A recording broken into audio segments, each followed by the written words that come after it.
제일 힘들었던 그날을 기억하십니까? 직장을 잃었거나 길었던 인연이 비참하게 끝났거나 혹은 몸과 마음이 한꺼번에 무너져 내렸던 날. 이유는 달랐지만 결과는 같았습니다. 평소엔 간도 쓸개도 다 빼줄 것처럼 굴던 사람들, 시시때때로 자기 우울한 이야기, 인간관계에 스트레스를 쏟아내며 당신을 감정 쓰레기통처럼 쓰던 사람들이 정작 당신이 진짜 밑바닥을 치는 순간 약속이라도 한 듯 조용히 썰물처럼 빠져나갔습니다. 일십, 바빠. 요즘 나도 좀 힘들어. 제일 기가 막힌 건 그 다음입니다. 그 사람들은 다른 사람들과는 아주 잘 지냅니다. 인스타그램에는 예쁜 카페에서 웃으면서 밥 먹는 사진이 실시간으로 올라옵니다. 당신한테만 내어줄 1분이 없고 다른 곳에는 시간이 넘쳐납니다. 그 자리에 남겨진 건 배신감보다 더 무서운 감정이었습니다. 내가 너무 무거운 사람인가? 내가 힘드니까 가치가 없어진 건가? 내가 사람을 너무 잘못 본 건가? 밤새 이불을 뒤집어 쓰고 스스로를 찌르며 자책합니다. 그런데 이 기묘하고 잔인한 현상,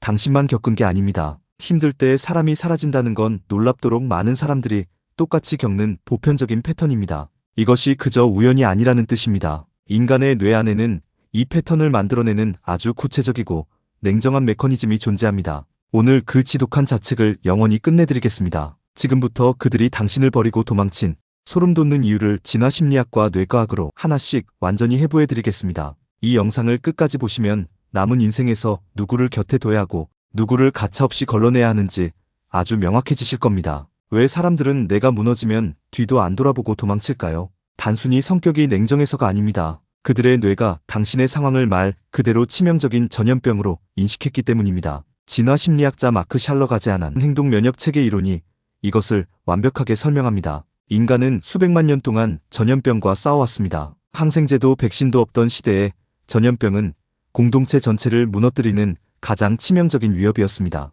그 오랜 시간 동안 뇌는 질병의 신호를 감지하면 즉각적인 회피 반응을 일으키도록 진화했습니다. 상한 음식의 냄새나 비정상적인 기침 소리에 뇌의 뇌섬 옆부위가 반응해 구역질을 일으키고 본능적으로 거리를 두게 만드는 것입니다. 그것이 생존에 유리했기 때문이죠. 문제는 이 파충류 같은 생존 시스템이 신체적 질병뿐 아니라 사회적 위험 신호에도 동일하게 작동한다는 겁니다. 당신의 거대한 실패, 깊은 우울, 밑바닥으로의 추락, 당신이 흘리는 눈물과 절망의 신호를 감지한 주변 사람들의 뇌는 순식간에 이렇게 계산합니다. 저 불행이 나한테도 옮을 수 있다. 당장 도망쳐. 의식이 아니라 본능이 먼저 반응합니다. 논리나 도덕이 개입하기도 전에 이미 뇌가 셔터를 내려버립니다. 실제로 샬러의 연구팀은 자신이 면역체계가 약하다고 느끼는 사람일수록 낯선 사람이나 사회적 위험 신호에 훨씬 더 격렬한 회피 반응을 보인다는 것을 실험으로 확인했습니다. 의지가 아닙니다. 뇌회로의 반응입니다. 그러니 당신이 싫어서 떠난 게 아닙니다. 당신의 상황이 그들의 원시적인 생존 회로를 건드린 겁니다.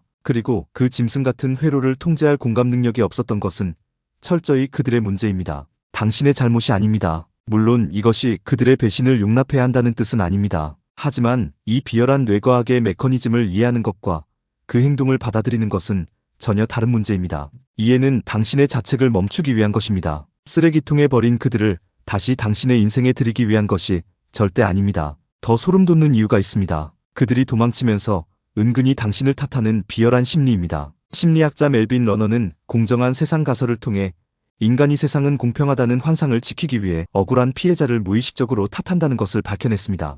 이 연구는 처음 사람들이 왜 억울한 피해자를 오히려 비난하는가를 설명하기 위해 시작됐습니다. 왜 묻지마 폭행을 당한 사람에게 밤늦게 돌아다니니까 그렇지라고 말하는 사람이 존재하는가? 알고 보니 이 끔찍한 메커니즘은 일상 속 모든 인간관계에서 조용히 작동하고 있었습니다. 사람들은 원인 없는 결과는 없다고 굳게 믿고 싶어 합니다. 열심히 살면 잘 살게 되고 착하게 살면 보상받는다는 동화 같은 믿음. 그래야 내일도 안심하고 발 뻗고 잘 수 있으니까요. 이 믿음은 그들의 알량한 멘탈을 지켜주는 일종의 심리적 안전망입니다. 그리고 인간은 이 얄팍한 안전망을 지키기 위해 때로는 가장 만만한 사람에게 매우 잔인한 선택을 합니다. 누구보다 다정하고 열심히 살던 당신이 갑자기 무너지는 걸 보는 순간 그 안전망에 거대한 구멍이 뚫립니다. 저런 사람도 저렇게 억울하게 당할 수 있다면 나도 언제든 저렇게 될 수 있잖아. 세상이 내 노력에 아무런 보상도 해주지 않을 수 있다는 짐승 같은 공포. 이 공포를 견디지 못한 뇌는 아주 비열한 결론을 내립니다. 제가 뭔가 잘못했으니까 저렇게 된 거겠지. 내가 모르는 은밀한 이유가 있겠지. 당신을 순식간에 원인 제공자로 만들어야만 자기는 안전하다는 환상을 지킬 수 있기 때문입니다. 나는 저런 실수를 하지 않을 것이니까 나는 괜찮다는 찌질한 착각. 그래서 그들은 위로하는 대신 거리를 둡니다. 당신이 싫어서가 아닙니다. 당신의 존재 자체가 세상은 불공평하다는 무자비한 진실을 들이밀기 때문입니다. 그들은 그 진실을 감당할 그릇조차 되지 않는 겁쟁이들인 겁니다. 심리학자 제프 그린버그와 셸던 솔로몬의 공포관리 이론은 인간의 더 깊고 어두운 곳을 건드립니다. 이 이론에 따르면 인간은 자신의 취약함과 죽음, 즉 끝을 상기시키는 자극을 본능적으로 격렬하게 회피합니다. 실패한 사람, 무너진 사람, 아픈 사람을 보면 인간은 무의식적으로 자신도 언제든 그렇게 끝날 수 있다는 끔찍한 공포를 느낍니다. 내가 아무리 아등바등 노력해도 결국 약하고 한계가 있는 존재라는 사실을 마주하기 때문입니다. 이 연구에서 아주 흥미롭고 잔인한 실험이 있었습니다. 자신의 죽음과 취약함을 잠시 떠올리게 만든 피실험자들은 그렇지 않은 사람들보다 실패한 사람을 훨씬 더 가혹하게 비하하고 평가했습니다. 자신의 깊은 불안을 외부로 투사한 겁니다. 저 사람은 저렇게 망할 만했다고 결론 내려야만 내 인생은 그렇게 끝나지 않는다는 환상을 지킬 수 있으니까요. 무너진 당신을 깎아내려야 자기들이 올라간 기분이 드는 겁니다. 당신이 우울함으로 그들을 불편하게 만든 게 아닙니다. 당신의 상황이 그들이 평생 외면하고 싶었던 자기 내면의 그림자를 건드린 겁니다. 그들이 떠난 것은 당신이 약해서가 아니라 그들이 자신의 나약함을 인정할 용기가 없었기 때문입니다. 여기서 여러분께 하나 여쭤보고 싶습니다. 가장 힘들 때 도망치듯 사라진 그 사람이 마지막에 어떤 말을 했는지 기억나십니까?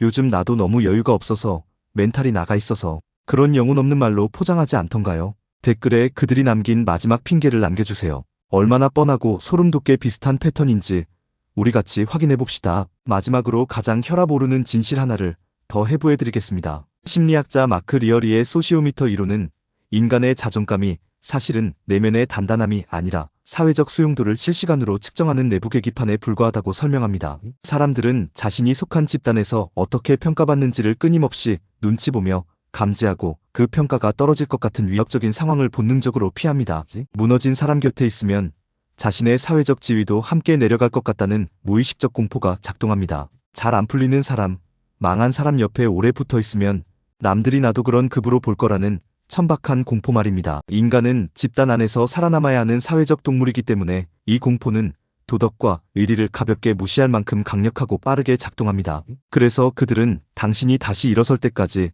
당신의 손을 잡아주는 대신 조용히 거리를 둡니다. 기댈 수도 없고 빼먹을 혜택도 없어진 순간 당신은 조용히 리스트에서 지워집니다. 그리고 이것이 바로 당신이 힘들 때 매정하게 떠난 사람 중 일부가 훗날 당신이 다시 괜찮아지고 여유를 되찾자마자 아무 일도 없었다는 듯 뻔뻔하게 다시 연락해 오는 진짜 이유입니다. 당신의 소시오미터 눈금이 다시 가치 있는 위치로 올라왔다고 지독하게 계산을 끝낸 겁니다. 그들은 당신을 잃은 게 아닙니다. 철저히 자기들의 편의에 따라 당신을 잠시 보류한 겁니다. 그 역겨운 선택이 무엇을 의미하는지 당신은 이제 아주 정확하게 알고 있습니다. 그런데 그렇게 세상이 다 끝난 것 같던 시간 속에서도 모두가 사라지지는 않았을 겁니다. 행동 면역 체계가 구역질을 하며 도망치라고 경보를 울렸는데도, 공정한 세상 가설이 너도 피해주기 전에 빨리 거리를 두라고 속삭였는데도, 소시오미터가 네 평판까지 다 떨어진다고 빨간불을 보냈는데도 묵묵히 그 자리에 남은 사람이 있습니다. 어설프게 해결해주려 하지 않고, 당신을 가르치려 들거나 판단하지 않고 그저 특별한 말 한마디 없이 그냥 옆에 앉아 있어준 사람. 그 사람은 자신의 뇌가 짐승처럼 보내는 모든 회피 신호를 이겨낸 사람입니다. 그것은 단순한 친절이 아닙니다. 고도로 훈련된 공감 능력이자 의지입니다. 그리고 그 묵직한 의지가 바로 당신 인생을 구원할 진짜 관계의 증거입니다. 심리학에서는 이것을 동반자적 지지라고 부릅니다. 섣부른 조언을 주거나 문제를 해결해주는 도구적 지지와 달리 그냥 존재함으로써 내어주는 깊은 정서적 지지입니다. 연구에 따르면 사람이 찢어지는 고통을 겪을 때 가장 효과적인 진통제는 화려한 위로의 말이 아닙니다. 나를 판단하지 않고 그저 함께 버텨주는 존재 자체입니다. 당신 곁에 그 사람이 있었다면 그 가치를 절대 잊지 마십시오. 만약 지금 그 사람의 얼굴이 떠올랐다면 오늘 바로 연락해 보십시오. 관계라는 건 내가 바닥을 칠 때가 아니라 내가 조금이라도 더 여유롭고 좋을 때 아낌없이 쏟아부으며 쌓아두는 겁니다. 그리고 당신도 언젠가 그 역할을 묵묵히 해내게 될 겁니다. 당신이 아끼는 주변의 누군가가 무너지는 날, 오늘 마음이 과학에서 본 이 영상을 기억하십시오. 뇌가 도망치라고 미친 듯이 신호를 보낼 때 그 이기적인 신호를 이겨내는 단호한 선택. 그것이 가짜들이 판치는 세상에서 진짜 관계를 완성하는 유일한 방식입니다. 정리하겠습니다. 행동 면역 체계는 그들이 당신의 불행을 전염병으로 인식하게 만들었습니다. 공정한 세상 가설은 자기들의 불안을 덮기 위해 당신을 무의식적으로 죄인으로 규정하게 만들었습니다. 공포관리 이론은 당신의 존재가 자신들의 죽음과 취약함을 찌르기 때문에 비명을 지르며 도망치게 만들었습니다. 소시오미터는 자신의 사회적 지위가 깎일까봐 얄팍하게 거리를 두게 만들었습니다. 이 모든 뇌과학적 진실이 가리키는 결론은 단 하나입니다. 당신이 버림받은 건 당신의 문제가 아니었다는 것. 그들을 원망하고 탓하려는 게 아닙니다. 뇌의 구조를 이렇게 낱낱이 이해하고 나면 끓어오르던 분노는 오히려 식고 시야는 아주 차갑고 정확해집니다. 그들이 나쁜 사람이라기보다 자신의 찌질한 본능 하나 통제하지 못한 작은 그릇들이라는 것. 그리고 그것이 당신이라는 깊은 사람과의 관계를 유지하기에 턱없이 부족했다는 것. 지금 이 순간 가장 경계해야 하고 위험한 것은 이 배신의 경험이 당신 내면에 깊게 남기는 흔적입니다. 힘들면 안 된다. 약한 모습을 보이면 사람들은 결국 다 떠난다. 나는 철저히 혼자일 때만 안전하다. 이 방어적인 생각이 당신의 뇌 안에 자리를 잡으면 훗날 진짜 다정하고 좋은 관계가 다가와도 당신은 의심하고 스스로 문을 닫아버리게 됩니다. 그것이 당신이 겪는 두 번째 상처입니다. 그리고 이 두 번째 상처가 첫 번째 배신보다 훨씬 더 치명적이고 오래갑니다. 남이 나를 찌른 상처가 아니라 상처받기 싫어서 당신 스스로 감옥을 만들고 쌓아 올린 벽이기 때문입니다. 당신의 잘못이 아닙니다. 그들이 사라진 것은 당신이 감당할 수 없을 만큼 무너졌기 때문이 아닙니다. 그저 그 얕은 사람들이 당신의 무게를 버틸 준비가 전혀 되어 있지 않았기 때문입니다.